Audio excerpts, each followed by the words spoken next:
Welcome back to part 2. We're just going to pick up the conversation where we left off. So, tell us about the Seychelles journey, the Seychelles story. Why is Seychelles so important to our like the fabrics conversation. to this conversation as well with the history? Yeah. So the Seychelles, we were invited to go to Seychelles because King Prempeh's return was 100 years. And so as part of the program outline for between Menchia and Seychelles government, one of the things that was important was the textile culture, because King Prempeh, when he was being taken, was wearing Ohine Afroshen, which is another type of kente. I mean, the name. He was a proud Ashanti. He never forgot about where he came from. And what else were we expecting him to wear? This is what they were weaving at the time. And this was the daily, and they were not naked. Clothing, yeah. They were not naked. So they were wearing this, and that's what he wore to go. And after that, the name of that fabric was made Ohine Afroshen. I thought that everything was made from cotton, because the kentes that I see are made from cotton. But the antique ones, and when we say antique ones, these are ones that are above 100 years. The antique ones, most of them were made from the stems of banana, the stems of plantain, the silky part of the corn, bamboo. And so the fabrics were naturally sourced from food, like the leftover parts of the food. Wow. So they're eating plantain, they are eating banana, and they are using the stems. Now that we have advanced in education, in information, we are burning the stems. But those times when information was very limited, they knew not to burn it, but turn it into fiber. And that's what they used. And it means that the materials were organically or ethically sourced. The dyes are also natural. And so when we went to Seychelles, there are actually devices now that you can put in a fabric to tell its consistency, whether it's cotton, which type of material is used for. And so there's a textile expert in Seychelles who was happy that we had come to Seychelles to do the exhibition. So he comes with his device, a very small device. And then I saw him going through it, like touching the materials. And then he called me and said, "I'm so impressed with the knowledge of your ancestors. Thank you very much." I thought he was talking about the symbols. Then he says, "So how do they use the banana stems?" What banana stems are you talking about? That's the first time you had heard about it. That's the first time I'm hearing about it. Banana stems, plantain stems. And then it pops up. And then he says that, so at that materials, he said, this is 100% cotton. This is some chemical dyes, natural dyes. And so when we came back home, that there was a very successful event. It was opened by the president and his wife. They ended up getting some of the fabrics into their national museum. When we came back, then the issue of natural dyes and then the other parts of the plants came in, and then we went to the communities and we got experts to speak to them, and then I was blown away by it. Like, wow, this is the conversation that needs to be added to the things that we're talking about. So we're not just going around telling you traditional fabrics is important because it carries the stories of our ancestors, but more importantly, it builds communities because it creates employment for young people.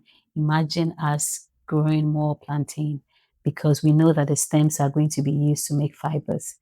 And I can tell you that I know a company in Uganda that makes fiber from banana. So from there, we started the research to see if people were even aware of that. It wasn't a new knowledge. It's an ancient knowledge. We are just consumed with cotton, everything cotton, not knowing that people actually knew about this thing. And people are also practicing it.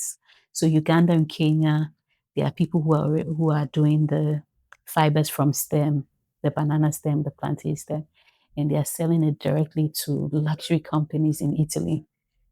And we are burning them. Meanwhile, and it's because of lack of knowledge. Lack of knowledge. But how is it possible that as education moves, things local knowledge like this get disappeared? If I may say this, and I think it's something that we see across Africa, and I think it even helped to form certain well, if you want to call them preconceived notions, that even parts of the diaspora, because even I had some preconceived notions, and I think it's just that thing of thinking that West is best or foreign is better. I remember we had a conversation about how, I think, when was it, whether it was the British or the Portuguese or whoever came and saw some of like our the rights, Yeah. whether they said it was barbaric or provocative, and because it's that whole thing of, if they're supposed to know better than us and this is what they think, this is what they do, then clearly we've got it wrong somewhere. Yeah, so I think that's a big part of it. By Maame, I think the work you're doing is so good because it's helping us, whether it's our diaspora or us even on the continent, it's helping us to reclaim our ancestry and actually understand and give value to our indigenous cloths and their meanings. And this stretches past Ghana, Yeah. past West Africa. But going back to this whole thing of West is best, I remember thinking that, the dashiki and the design were quintessentially African when I was a teenager.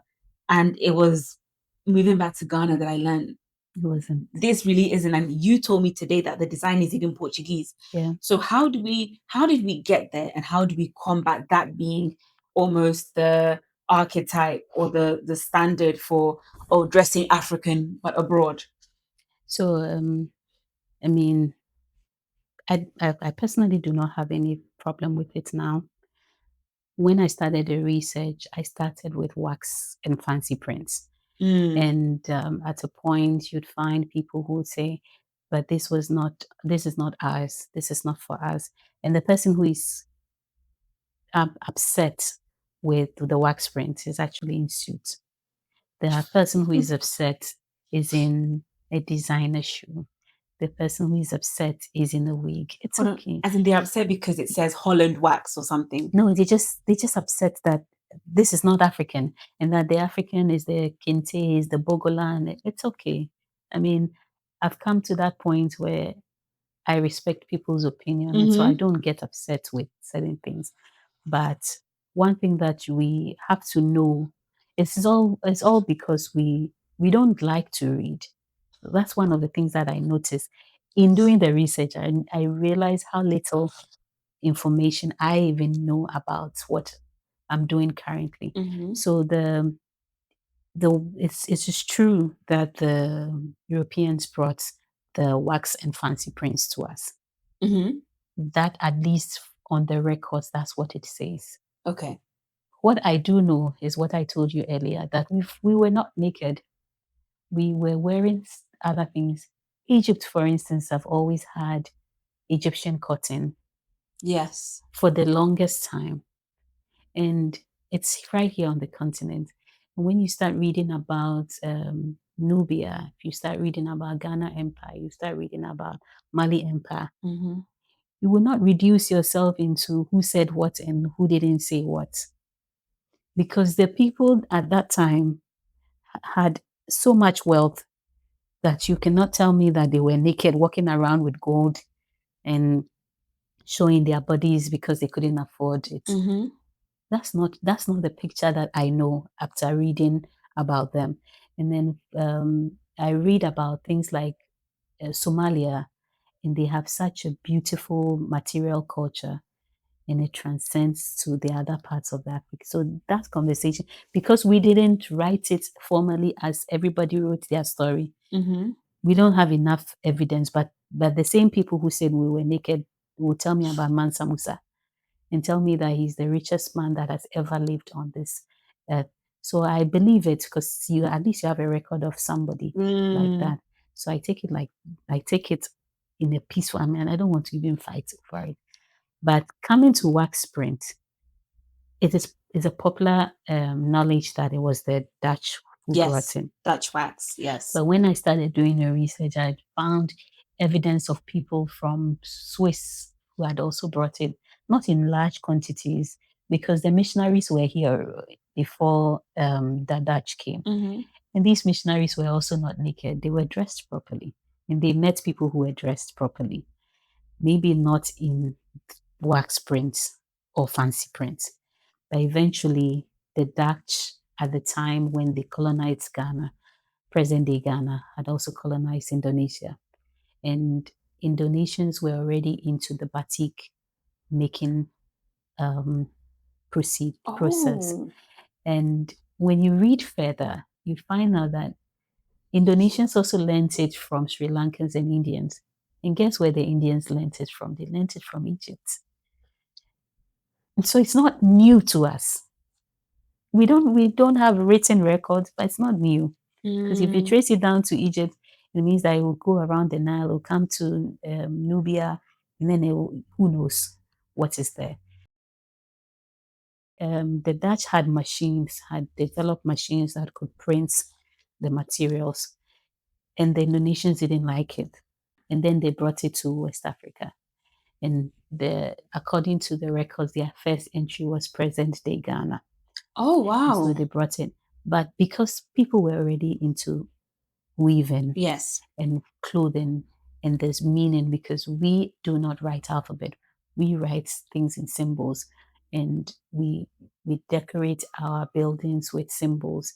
Everything about our lives is recorded, not in the formalized way that we know it now, but in our own unique way. And it's even difficult to learn our own than learning ABC, because you're learning Edinkra, you're learning Funtu Funufu Denchem Funufu. It's even mouthful. You're learning all those things, and you have to read it to be able to understand what they are saying. So somebody brings another fabric with very simple designs that the women could easily give a name to. The materials were easy to make into any style, unlike the kente. Because if kente is taking 6 months to weave, it means that you can't do the barebacks, you can't do the shorts, you cannot do You have to do something versatile. Exactly, because you'd have to pass it on to the next generation. And so when this one came, it was easy for women to gravitate towards the wax and fancy print. And so they started bringing it in large quantities, and women were very happy. And they started selling, and it helped the women also to quickly make money, because you can just go to the market, sell it, make your money, and come back. You don't have to wait that long for your husband to weave, and then you stitch it. It takes too much time. And so the Dutch officially or formalized their partnership with the women and asked them to come up with their own designs. To me, the fabrics have become part of our culture. Yes. It's not, yes, somebody introduced it, but we did not. It's not cultural appropriation, it's appreciation, because we took it, added value to it. And we even gave them the And we designs even, to mass produce. so it was a collaborative effort. They brought it, and then we knew that you don't wear wax print, you don't wear fancy print. It's not in your culture. It's in our culture. So we took it. And so for collaborative for partnership, how do you say something which is partnership is somebody else's own? We are so quick to push ourselves, under the bus all the time and not own things. It's not, yes, Dutch brought it, but we've made it ours. The whole world considers wax print as African. Yes. And so it is. It is African. And it's been with us for a very long time. We are actually the ones that have promoted wax print for the longest time. And it's not just Ghana, Nigeria, Ivory Coast. It's a continental thing, it's a black thing. We love fashion. So I don't get upset when somebody says, I don't want to wear it. Because that same person will use a mobile phone. That same person will use something that's Western. That's Western, that's brought to us. It's become part of us. We are speaking English now. It's not our language. It's not, yes. But when we are fighting over, and this person brought this, we fight over in English. It's become part of us. We didn't ask them to bring it, but they brought it. Slavery is part of our story. We cannot run away from that history, but we cannot also let it hold us to ransom. We should be able to move, but it's painful. You did this to us. We are recovering, and we need to make conscious effort to recover. Mm-hmm. We can't keep picking and choosing which ones that we want to find. Yeah. You're speaking proper English with accents, and you're fighting over material. Like again, we're seeing that. Even I always see whether it's the Australians, the Americans come, they love to buy kente or wax print and make something. And for a long time, yes, the industry was being controlled on the continent, but in the same way the Dutch bought Dutch wax, we're now seeing, as you said with the kente, more of our materials being produced, mass produced, and produced in poor quality. Produce in poor In quality. poor quality, especially in certain Asian countries where it is cheaper to produce it. Absolutely. This is impacting the economy on the continent, and I think people's reverence Yes. for the materials. So can you speak to that a bit? So that's that's why programs like this are important. Yes, the wax prints are in terms of textiles, we categorize that into cultural, because the beginning you'd have designs like ABC, which shows that you could read and write. And now we have designs like computers and laptops, which means that even the fabrics, they do grow. So they change with time. But traditional textiles, they don't change. The original ones, they don't change. And that's the advocacy that we need to project. We need to talk about the importance of luxurious fashion. And I don't think that there's anything more luxurious than woven materials that speaks, that tells me that I'm a royal, that tells me that I'm pretty, that tells me that I'll be successful in future. I'm going to buy, and I don't want to mention names, like you buy, there are some brands that actually have to invite you to their shops. Yes. And I mean, then you can buy something, and your budget has to be a certain range. And then when you ask them how long does it take to make that particular handbag, they'll say it takes 48 hours handmade. And we're just all over 48 hours. And your brother is doing this for 3 months. 3 months. Mm. Do you know the amount of patience and the calculations that needs to go into this? Because watch this, you're weaving to get the black to be in a certain dimension. It means that when you weave to this point, you have to add the black thread. Then you start again, weave just about 4 or 5 here and start with green. And this person is weaving all of this. And you tell me that is a poor man's job. This person is unintelligent. And so why should I pay for something like this? Meanwhile, this is what luxury is supposed to be about, because it's not just the material that you're wearing, but the messaging that goes into it. The 24 hours is going to be sold for about $40,000 to $50,000, and you're proud to carry that handbag.